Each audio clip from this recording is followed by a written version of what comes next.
That's right.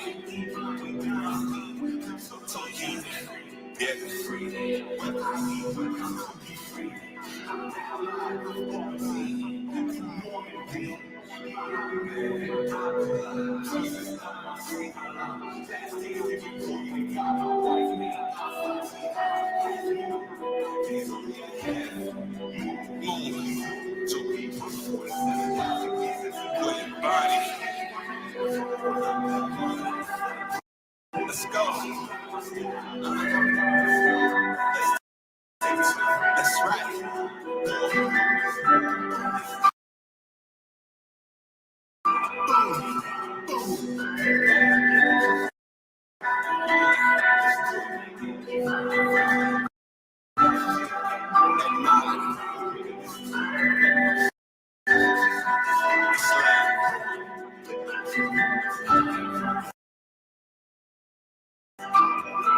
That's right.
Alrighty then, let's get into our talk. Let's get into our talk.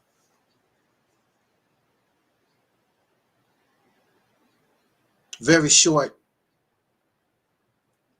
video response, I guess you could say. I just want to address this redundant problem, I guess you could say. Shout out to the twins in the chat room, Deacons of Reality. It's Friday. Spontaneous broadcast. Thank you so much. I just wanted to talk about this real quick. Short, spontaneous live response. There was a fella, maybe about a month ago or less. You remember him, and brother Khalil was with him. The video was entitled something like Angel Snubbing Up 7, humiliated, and embarrassed. Remember that brother? Now, he was on Facebook, and he wanted to come on the broadcast. He wanted to come on the live stream so he can humiliate and embarrass Angel Snub Nub 7. And I don't mind. I don't mind that, because I grow stronger when our error is being pointed out. There's nothing, I don't mind being embarrassed and humiliated in the name of truth. I don't find nothing embarrassing and humiliating when I'm trying to learn something. So if you can teach me something, I will embrace that. I will question it, and I need to thoroughly examine what you say, but I don't mind being shown error. There have been those who in the past who have shown me my error, and I turn around and thank them. Or I can say to you, you made a real good point. Let me think about that. You're not right. You're not wrong. You made a good point. I need some time on that. I need time to think about it. I need time to ferment. And if I decide upon a more thorough examination that you're correct, I have no choice, because we stand on reality. We stand on the truth. I have no choice. I must submit to truth, regardless to whoever is telling the truth. It makes no difference. Whether that truth is coming from Joe Biden or Obama or Ron L. Hubbard or Family Guy, the Mickey Mouse Club, wherever you find the truth, it makes no difference with the vessel, because the vessel is not truth. The vessel is just something that the truth just so happened to be in.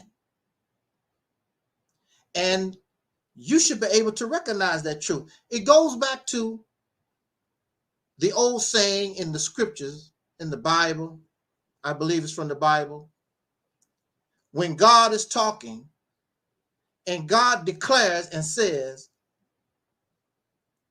my sheep know my voice. So since you really don't know what God looked like, and you really never had no personal, physical interaction with the God, the only thing you can do is go by your feelings, by the sound. And you should know the voice of God. So we should know.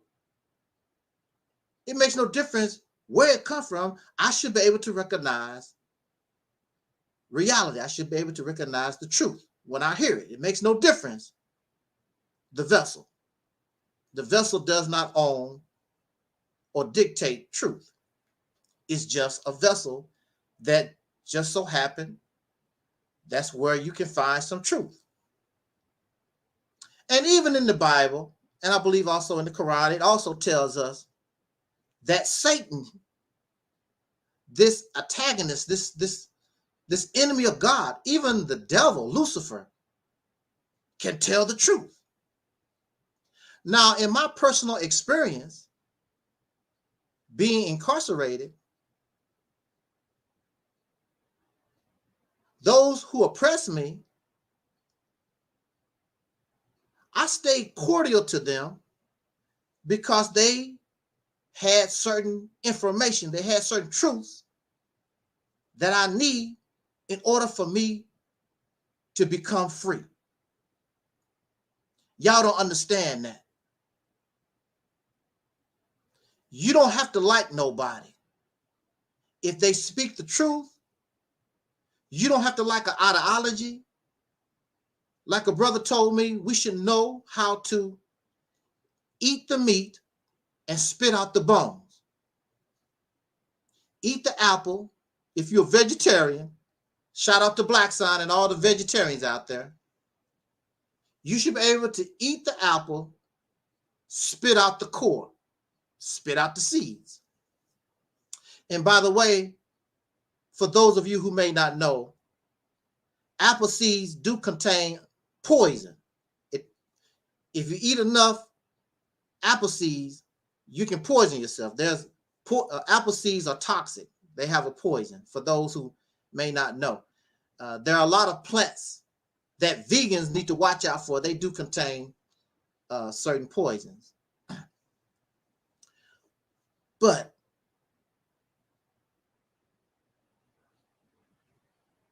I want to go back and talk about that disgusting fella that came to our platform a few months ago, who wanted to humiliate and embarrass Angel Snub 7. We gave him an opportunity. Did we or did we not? He was allowed to say whatever he wanted to say. He's upset because on this platform, you're not going to just say anything and get away with it. He's upset because the things that he was bringing, we wasn't going to let fly. And so now he's on Facebook, writing a whole bunch of garbage, harassing me, thinking that if I write, maybe I can do better if I write this stuff out, because clearly doing it in person, you don't have nothing going on. These people are trying to promote foreigners. It's not ideas, it's not beliefs from their mind. They're trying to promote something a foreigner gave them from the 1930s. It's not self-discovery. It's something that they was taught and they learned from a foreigner, somebody from overseas. That's where they're getting their knowledge from. When you come here, there is no Chinese, there's no African, there's no Caucasian people, there's nobody outside of us that can claim anything on this platform. It's all self-discovery. Years of self-discovery. From the very beginning to now, self-discovery. And like myself and Brother 47, we was talking on a live stream not too long ago. In Islam, the one that is self-guided is called the Mahdi.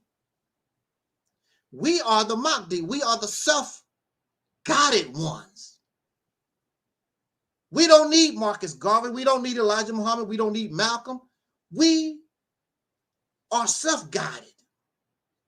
We are the Mahdi in real time.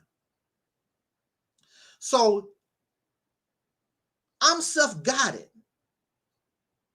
self-discovery, and you're going to bring us some old leftovers, hand-me-downs, microwave oven teachings from 1930.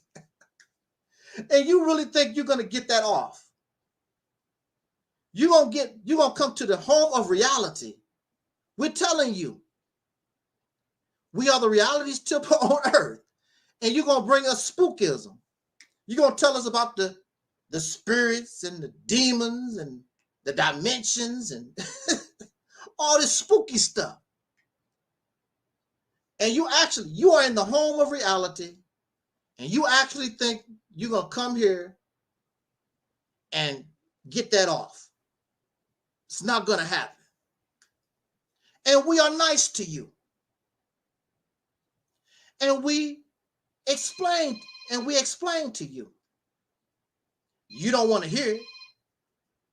But that man came on the platform and we let him talk. And if you watch the videos, he had no choice but to submit to reality. Now, once he leave reality and go back into fantasy and fiction, that's your business. But you're not going to come here and bring your fantasy and your fiction here and think that we're going to drink out of your cup. It's not going to happen. So what happens, and we have seen this countless times, these people, they cannot refute, they cannot debunk the reality's temple on earth. They cannot do it. So they have no choice but to attack the messenger that represents that truth. So they look at me, oh, you got a bald head. You don't talk good. You talk like a kindergartner. You're too black, or whatever they come up with. You wear the same clothes over and over. Whatever they find, they want to attack the messenger. I want you to find one video, and not only here, but you can go on the internet, Daily Motion, Vimeo, other sites, and now Rumble. You show me one video where I attack people, their person. I don't do that. How many times have I talked about the Honorable Minister Louis Farrakhan? I talk about his actions. I talk about his behaviors. I talk about the belief in the ideology. I do not talk about his suits. I don't talk about his hair. I don't talk about him as a problem. I don't talk about his wife, his children. I do not bring that up at all, period. I don't talk about his dog, Scruffy. Shout out to Minister Farrakhan dog, Scruffy, or Rover, or Akbar, whatever you want to call your dog. I tried my best last year, even though we was going through what we went through. I tried to keep it to a behavior, to allegations. I don't care about you. I don't talk about people's looks, your hair. You got a big nose, what clothes you wear. That's not my concern. I don't care. But when these poor, pathetic losers, they cannot handle reality. So let me try to spit personal things at the messenger.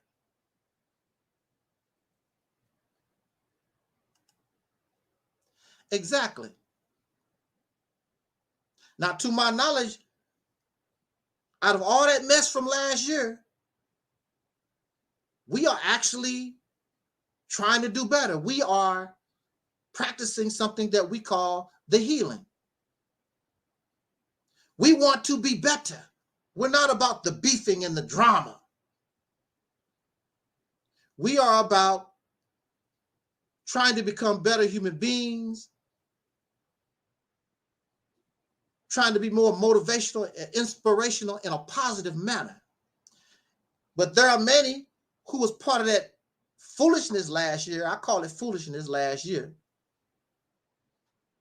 And they are still on that path. That's not our problem. We don't do that. I'm not doing that. Exactly. They can't let the foolishness go.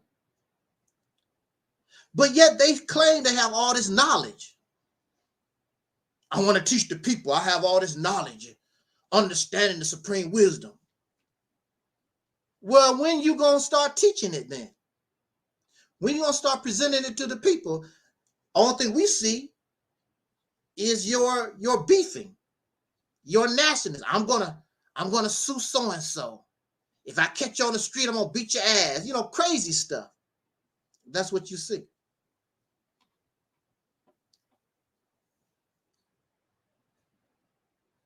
We had to go to court, and hopefully that action stopped all the crap coming to us. Leave us alone. We are leaving you alone. We left you alone last year.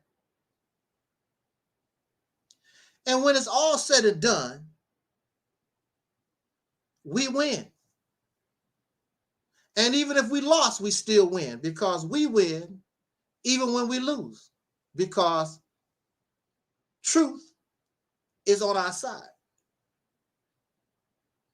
And the soul train moves on. Napar Shadar still flagging his channel. There's still little bits and pieces. When I was messing with Sister Noble, I was putting her promotional video in my videos, and that's what she's flagging. So there's still some bits and pieces out there, and she's still flagging. They can't let go. That was last year. I was finished with them people last year. They steady. And these are the ones talk about, I love black people, and they put on this show like they care about folks and all this other stuff. You don't care about nobody. Can't let go of the foolishness. You gotta acknowledge Sister Ann. Where? Gotta acknowledge Sister Ann. Sister Ann is in the house, y'all. Small talk is in the house. We gotta stop it. Gotta stop everything. Sister Ann is in the house. Sister Ann is in the house. Gotta give her a shout out to Sister Ann is in the house.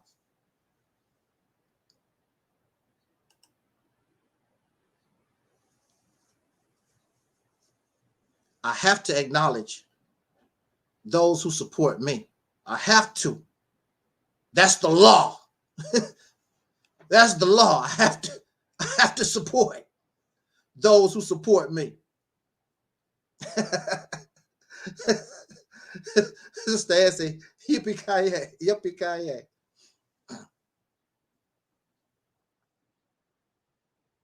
And also, don't forget to subscribe to the Deacons of Reality YouTube channel. And the link is in the chat room. Sister Ann just put that. And I want to congratulate the Deacons of Reality, because that channel has hit over 100 subscribers, real subscribers. We're not buying subscribers like some people jump from 800 to 1,000, then 2,000, 3,000. And they was, see, you know you're buying subscribers and views. You've been on YouTube for 10 years and you only have 300, 400 subscribers. And all of a sudden, you jump from 1,000, 2,000, 3,000. You know, they buying subscribers and views. We're not going to buy anything. So every view that we get is real. Every subscriber, every comment that we get is real. They so greedy, they couldn't even wait. I mean, do it little by little. You know, buy a few subscribers, little by. They're going to jump from 500 to 1,000, 1,000 to 2,000, 2,000 to 3,000. And what kind of content are they offering? It's not like they're very entertaining or nothing like that. It's the same old revised stuff that countless people have on YouTube. It's pitiful. People want to be famous. They want to be leaders. They want praise. That's what we want to talk about. We want to talk about leadership and praise. Wow. If I want praise, and I want all these views, I know exactly what to do. I know exactly what to say in order to get that job done. Tupac said, Deacon said, 0 people in that chat room with 5,000 subscribers. You know it's not real. Oh, wow.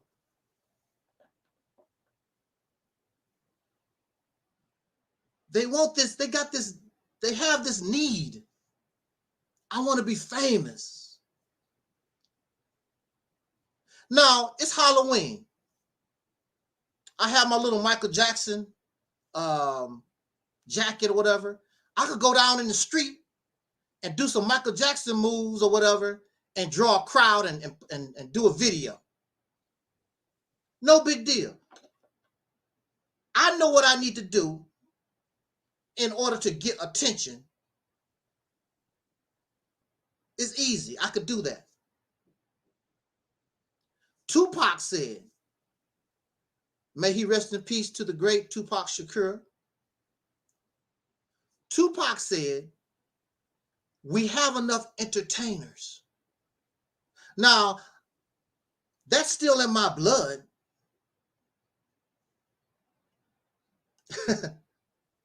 That's still in my blood. The entertainment thing. Tupac said we have too many entertainers.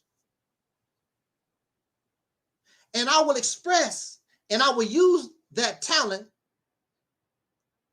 for a higher purpose, not to entertain your happy ass, so that it can help me bring this real message to the masses. Because I'm not an entertainer. We are here. We wanted to save our lives. We want to put ourselves in a better position.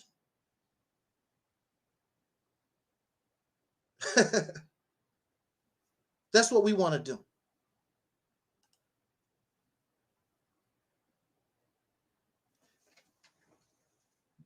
These sisters do enough entertaining. They can't do what I do. They can't say what I say. They do what they do.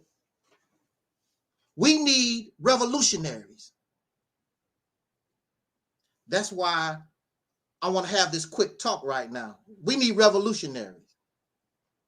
We don't need baseball players. We don't need football players. We need revolutionaries. We need people, liberators,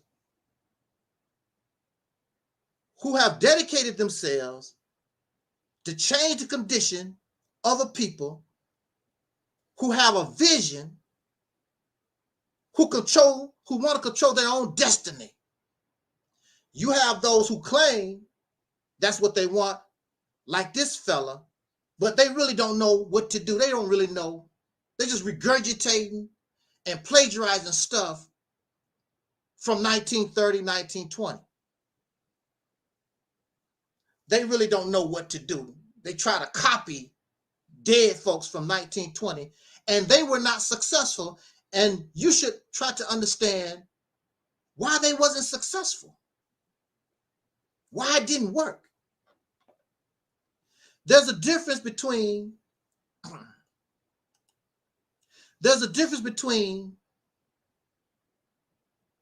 being the same and similar. This is 2022. We are in similar circumstances. but we ain't the same. And this is what they don't get. Our time is similar to Marcus Garvey, to Malcolm X, to Dr. King, Medgar Evers, Harriet Tubman. We're different. We're similar. And things have changed. So we need to change also. We have to be different also. The minds of the people are different than they was in 1920, 1930. Because the ones we're dealing with right now, they are more comfortable in their oppression than they were in 1920, 1930. What makes a person want to change? Discomfort. I'm going to use this as an example. It's sort of nasty, but it gets the point across. What make you want to go to the bathroom? Is because you start feeling uncomfortable. Your bowels want to release something. And it start hurting because you need to go to the toilet and boo-boo. Now, as long as you're comfortable, you just sit there and play on the computer. You listen to Angel Snub 7. I can hold it. You know you got to go, but I can hold it. But when it starts feeling uncomfortable and you start farting and stanking, you know you need to go to the bathroom, and it start hurting, then you go to the bathroom. You got to release because of the discomfort. The people that we're dealing with are comfortable.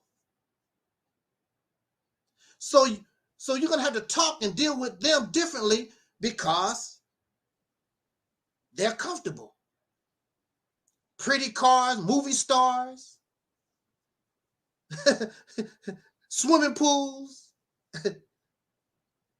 pornography. They can go to the porn store. They can drink all the liquor they want. These people are comfortable. They don't give a damn about no revolution. Revolution from what? We is free. What you talking about? We ain't free. What you talking about? What you talking about, Willis? They ain't tripping on pro-blackness and Pan-African. They don't care about all that stuff.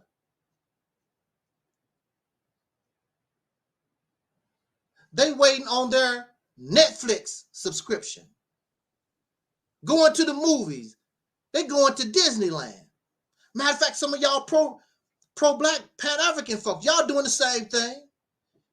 You getting ready to take your family to Disneyland and Six Flags over Mid-America. You're doing the same damn thing, so you can't talk about nobody. Right.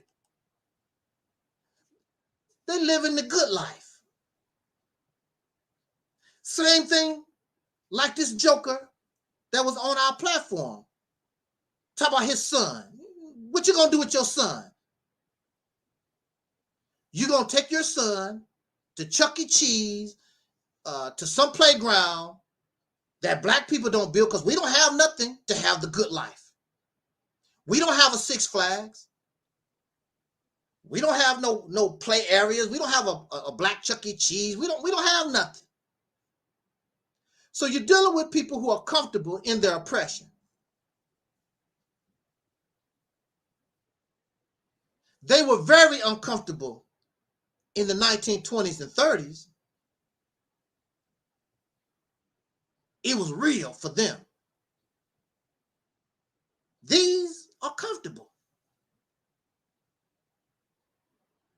You couldn't be a vegan the way Black Sign is a vegan in 2022 in the 1920s. Be more difficult. But when you live a comfortable life, veganism and all these different diets, you could do that when you live a comfortable life. I don't eat meat. I don't eat meat byproducts. I don't eat eggs. I don't eat cheese.